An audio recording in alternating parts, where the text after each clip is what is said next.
katakan satu sekumpulkan bumi ini X kilometer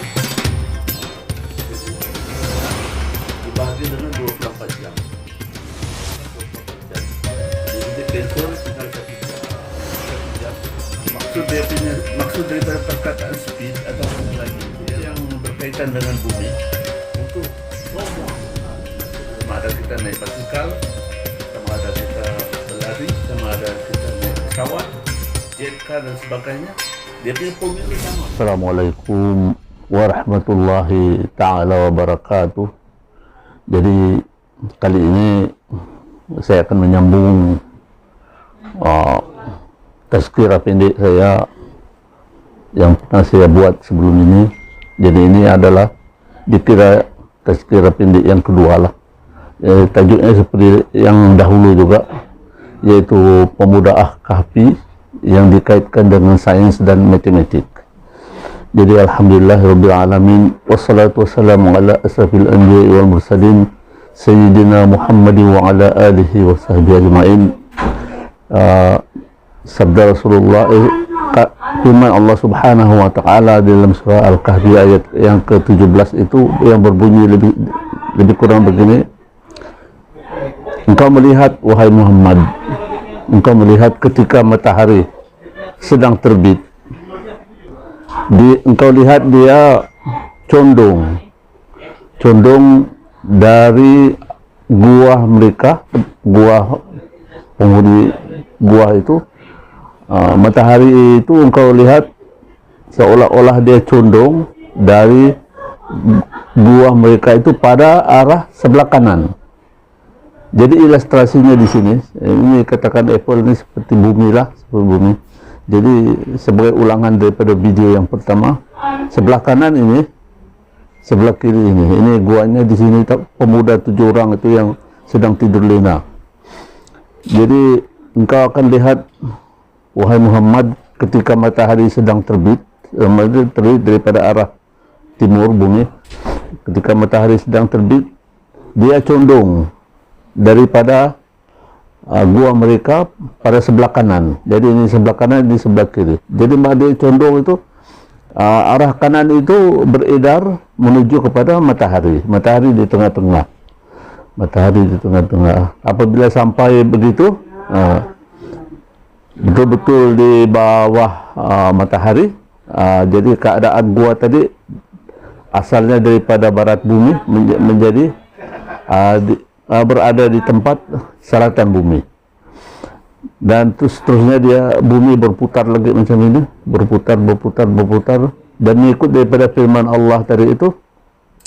Dan engkau akan lihat, wahai Muhammad, ketika matahari sedang tenggelam, matahari itu meninggalkan mereka daripada arah kiri gua mereka, tempat mereka tinggal.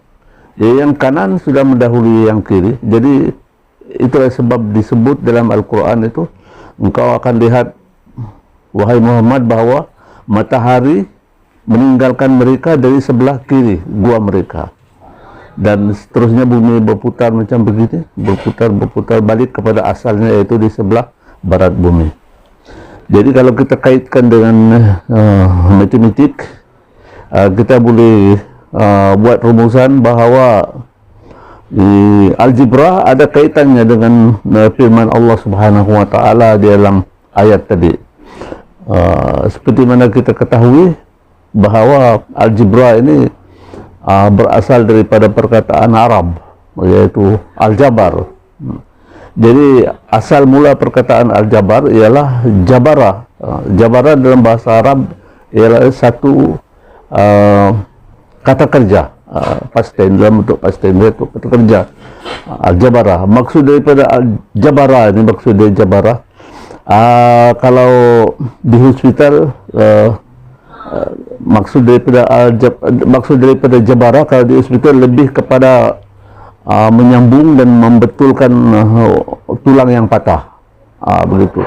Jadi kalau dalam matematik, jabarah maksud dia itu menghubungkan dua kuantiti unit, dua kuantiti unit, contohnya massa dan jarak. Jadi dalam firman Allah Subhanahu wa taala dalam surah Al-Kahfi itu ada dua kuantiti di situ. Pertama masa masa peredaran bumi mengelilingi berputar di atas paksinya sendiri, yaitu bumi mengambil masa 24 jam untuk berputar satu kali putaran. Kemudian jaraknya 1 circumference bumi. Jadi begitu dia punya hubungan. Jadi hubungannya kita boleh rumuskan di sini. Ini sebagai satu rumusannya. 24 jam bersamaan dengan 1 circumference bumi. Ini 1 circumference bumi. Jadi macam mana kita mau kira 1 jam? Kalau kita mau kira 1 jam, sedang saja yang 24 jam ini kita bagi dengan 24 jam. Yang di sini pun kita bagi 24 jam supaya dia sama. Supaya dia sama. Jadi 1 jam sama dengan berapa? Gitu. Jadi 1 jam sama dengan yang ini jawabannya. 1 jam sama dengan yang tadi itu. Katakan 1 circumference bumi ini X kilometer. Jadi 1 jam sama dengan X kilometer keseluruhan dibagi dengan 24 jam. Yang tadi itu kita bagi 24 jam. Di sini cancel, tinggal 1 jam. Jadi kalau dalam istilah 1 jam, maksud daripada perkataan speed ataupun halaju ialah jarak yang dicapai dalam perjalanan 1 jam. Itu maksud daripada speed ataupun halaju. Jarak yang dicapai dalam masa 1 jam, itu yang dimaksudkan dengan halaju ataupun speed dalam bahasa Inggeris. Jadi seterusnya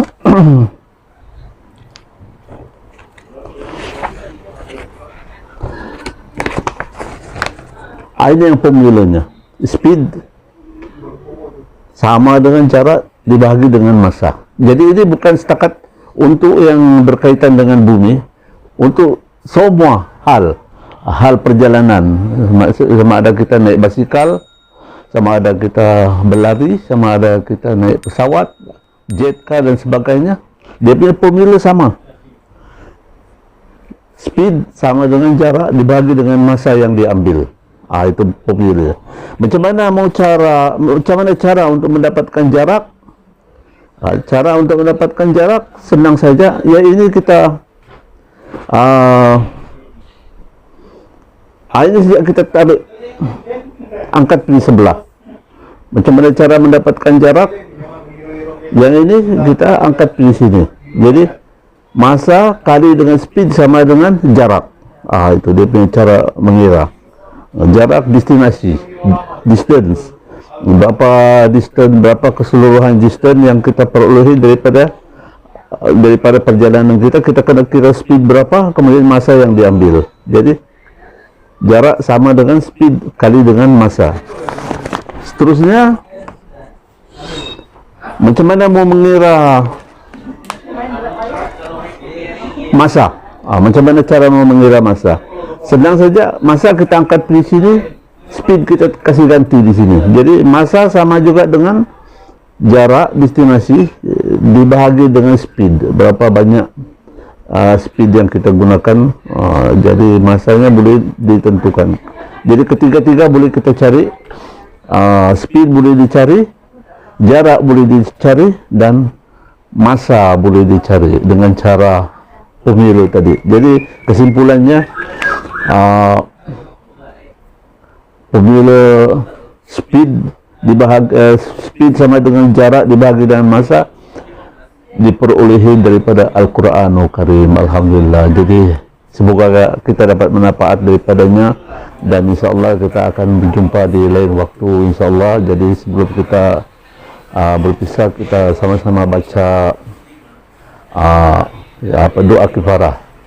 Subhanallah wa bihamdihi, subhanakallahumma wa bihamdika, asyhadu an la ilaha illa anta, astaghfiruka wa atubu ilaik. Terima kasih.